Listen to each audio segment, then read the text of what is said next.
अब छोलिया हो या लोबिया, सफेद चने या काले चने, सब कुछ मजेदार बने। MDH कुछ तो सस्ता लो, सब बढ़िया लो। इसमें क्या खास बात है? थोड़े में ज्यादा स्वाद, यही तो है इसकी खास बात। मॉनसून एंटर किया है, शुरुआत हुई है, लेकिन बनारस की गलियां कहें या सड़कें कहें, एक पहली बारिश में ही पूरा बनारस शहर पानी पानी हो गया। एक विस्तृत रिपोर्ट हमारे संवाददाता अमित सिंह ने पूरे बनारस से करके दी है। पहले उसको देखिए, फिर समझेंगे कि मेयर, नगर पालिका, सिविक बॉडीज क्या कर रही हैं। जिस शहर को बहुत सुंदर बनाने का सपना देखा गया है, उस शहर में हो क्या रहा है। बादल की गड़गड़ाहट बता रही है कि बरसात का मौसम चल रहा है और बनारस में घंटे भर ऐसी बरसात हुई कि पूरे शहर में घुटने भर पानी लग गया। जल निकासी में 1.5-2-2.5 घंटे का वक्त लगा और लोगों को मुश्किलों का सामना करना पड़ा।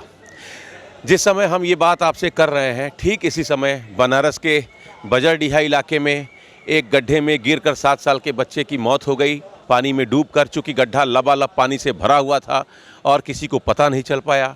बिल्डर जो बिल्डिंग बना रहा था उसकी लापरवाही है, नगर निगम की लापरवाही है, जलकल की लापरवाही है या वीडीए की लापरवाही है, ये पुलिस जांच कर रही है। पुलिस जांच में ये बात सामने आएगी, एफआईआर में ये बात सामने आएगी। लेकिन फ़िलहाल चूँकि मसला शहर से जुड़ा हुआ है, शहर की जो इंफ्रास्ट्रक्चर है उससे जुड़ा हुआ है, तो हमारे साथ बनारस के कुछ लोग हैं। बारिश का मौसम है, बारिश हो भी रही है।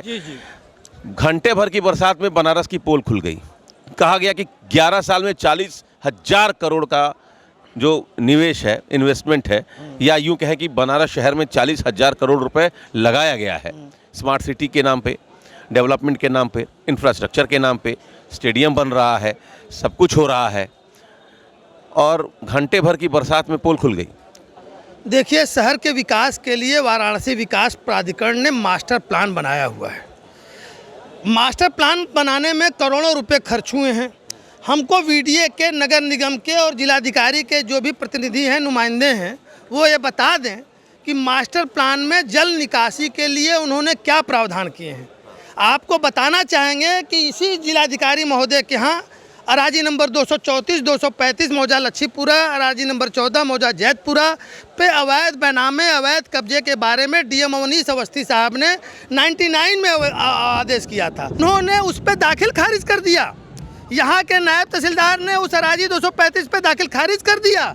अब स्थिति ये हो गई है कि नाले पे कब्जा करिए, यहाँ के अधिकारियों को घूस दीजिए और मनमाना आदेश प्राप्त कर लीजिए। तो जब नाले पे बंधक रख के सरकारी संस्थाएं लोन पास करेंगी, नाले का बैनामा होगा, नाले पे कब्जा होगा, तो शहर का सीवरेज सिस्टम ध्वस्त नहीं होगा तो क्या होगा। और सुनिए, आप 80 को नाला मानते हैं, 80 नाले से 50 फीट इधर, 50 फीट उधर या 100 फीट इधर, 100 फीट उधर निर्माण प्रतिबंधित है। आज चले जाइए, वरुणा नदी के किनारे प्रतिबंधित है।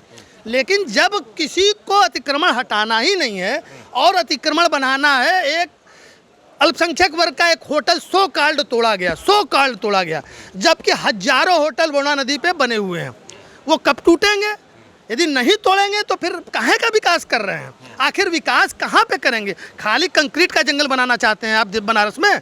आप चले जाइए कमिश्नरी में, सारे पेड़ काट करके वहाँ 50 तल्ला भवन बन रहे हैं और विधान विभाग की ज़मीन बेचने की तैयारी है। सारे सरकारी ज़मीन बेचने की तैयारी। क्यों बेचने की तैयारी है? वो चाहते हैं कि यहाँ पे जो पूंजीपति हैं उनको आके वहाँ पे होटल बनावे, माल बनावे। तो जब होटल ही माल आपके प्रियॉरिटी में है, नाला और जल निकासी आपके प्रियॉरिटी में नहीं है, तो जल जमाव नहीं होगा तो क्या होगा? एक बात और बताना चाहिए। आएंगे, आप बताइए भाई साहब।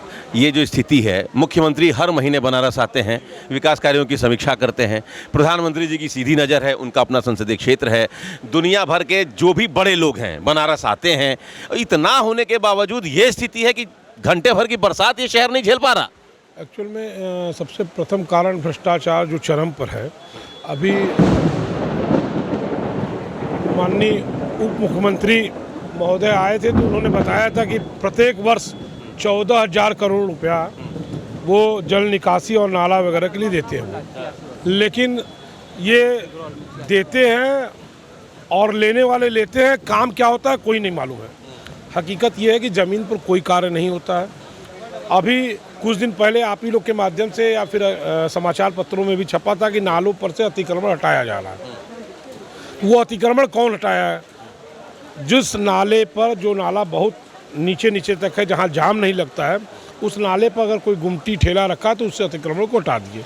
लेकिन जिस नाले के कारण पानी चोक होता है, वहाँ पर होटल बन गया, बहुमंजिला इमारत बन गई, आपके अस्पताल बन गए, स्कूल बन गए, ये किसी न किसी धन पशुओं का ये बन गया, उनका अतिक्रमण आज तक नहीं हटाया गया। हमारे यहाँ इसी कचहरी में रहते हुए कई ऐसे अधिवक्ता हैं जिन्होंने इसके संदर्भ में PIL भी दाखिल किया है, विकास प्राधिकरण से मांगा भी है कि क्या ये नाले पर बना हुआ है, लेकिन उसके खिलाफ आज तक किसी अधिकारी ने कुछ लिया नहीं, केवल बयानबाजी तक।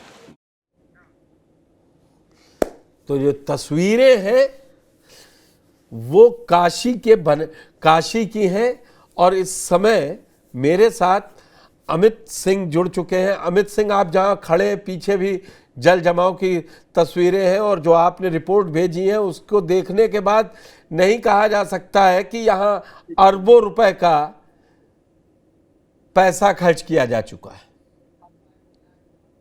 आपकी बहुत अच्छी रिपोर्ट है। ये उन अधिकारियों को जगाने के लिए रिपोर्ट है जिनको अभी ये मालूम है कम से कम 90 दिन का मानसून है। अगर ये हालात रहा और 11 तारीख से सावन शुरू होने वाला है, कोई जिम्मेदार अधिकारी कुछ बोलने को तैयार हुआ कैमरे पे? देखिए, कोई बोलने के लिए तैयार नहीं है। जो भी जिम्मेदार लोग हैं वो बोलने के लिए तैयार नहीं है, लेकिन तस्वीरों को कैसे झुटलाएंगे? ये आप देखिए, ये अर्दली बाजार का इलाका है और ये जो गली आप देख रहे हैं पुष्कर जी, यहाँ से 100 मीटर की दूरी पर बनारस का विकास भवन है। बनारस का विकास भवन, जहां से विकास को लेकर जितनी भी योजनाएं हैं उसका क्रियान्वयन यही विकास भवन से होता है। उसके ठीक सामने ये देखिए, अभी भी 24 घंटे से ज्यादा का वक्त बीत चुका है भारी बारिश को हुए, अभी भी जल निकासी नहीं हो पाई है प्रॉपर तरीके से। ये ढिठौरी महल का इलाका है। यहाँ से 100 मीटर की दूरी पर सर्किट हाउस है, जहाँ जितने बड़े लोग आते हैं सब रुकते हैं, और 100 मीटर की दूरी पर जो मेन मार्केट है अर्दली बाजार का वो है। आप इसी इलाके के रहने वाले हैं। ये स्थिति कब से है? क्योंकि ये अर्दली बाजार से कचहरी को जोड़ने वाली गली को समझ लीजिए कि भी VIP गली बोलिए आप, क्योंकि बगल में ही जो है कमिश्नर का ऑफिस है, बगल में ही कचहरी है। लेकिन ये कल की बारिश हुई है समझ लीजिए, और अभी तक पानी निकलने का कोई मतलब नहीं है। और क्या है, बरसात आती है, नगर निगम मंत्री या जो भी यहाँ के मेयर हैं उन लोग मीटिंग कर लेंगे कि जल जमाव कैसे हटाया जाए, लेकिन कोई उसका जो है निष्कर्ष नहीं है। बगल में सर्किट हाउस है, कमिश्नर यहीं बैठक करते हैं, मंत्री महोदय यहीं बैठक करते हैं, तो कभी गए नहीं सर्किट हाउस में आप लोग? मोहल्ले के लोग जो है आए दिन एप्लीकेशन दे रहे हैं, लेकिन एप्लीकेशन खाली एक गड्डी के जरिए वहाँ रखा जाता है, उसका कोई हल नहीं हुआ है। कोई हल नहीं है। कोई हल नहीं है। सबसे बड़ी बात तो ये कि ये कचहरी से अर्दली बाजार को कनेक्ट करता है। यहाँ से हजारों श्रद्धालु भी महावीर मंदिर जाते हैं। बगल में महावीर मंदिर है जी। ये जो है जो बगल में कचहरी से अर्दली बाजार को जोड़ने वाला भी एक मुख्य मार्ग है, लेकिन वो श्रद्धालु जो है इसी में पानी में कभी गिर जाएंगे, कभी उनके ऊपर गंदा पानी पड़ जाएगा।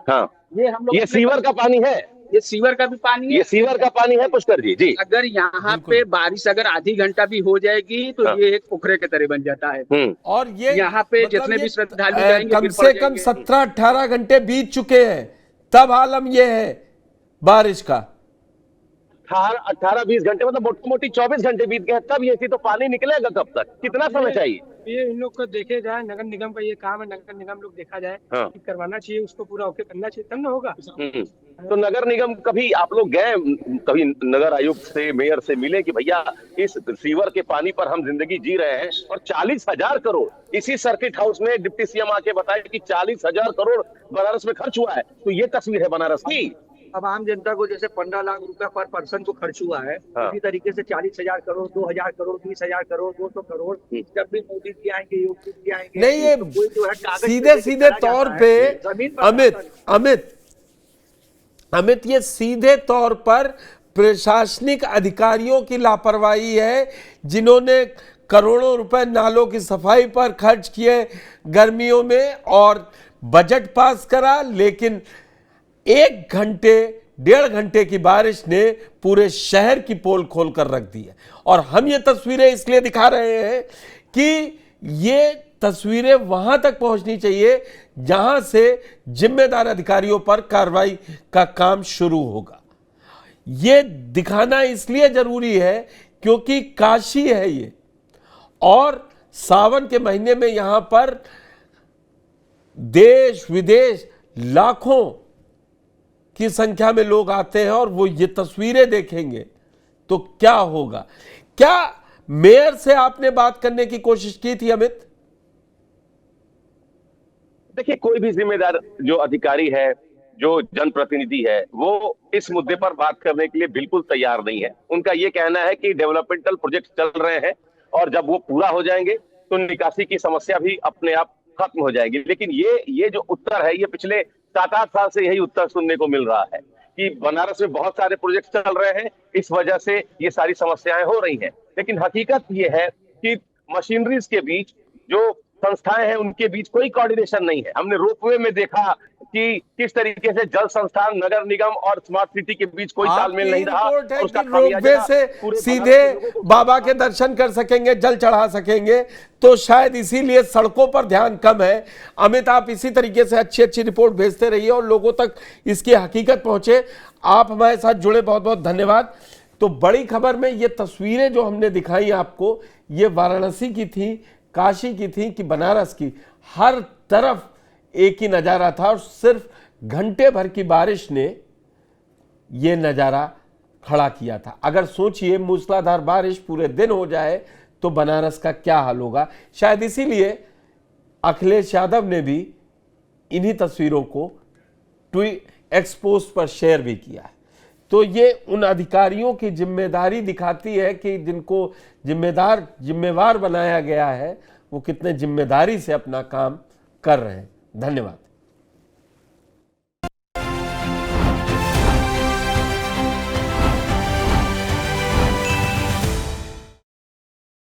दादी के हाथों का जादू और खुशबू से महकता घर, माँ की मुस्कुराहट और खाने की सुगंध। MDH गरम मसाला, क्योंकि हर रिश्ता है स्वाद से जुड़ा।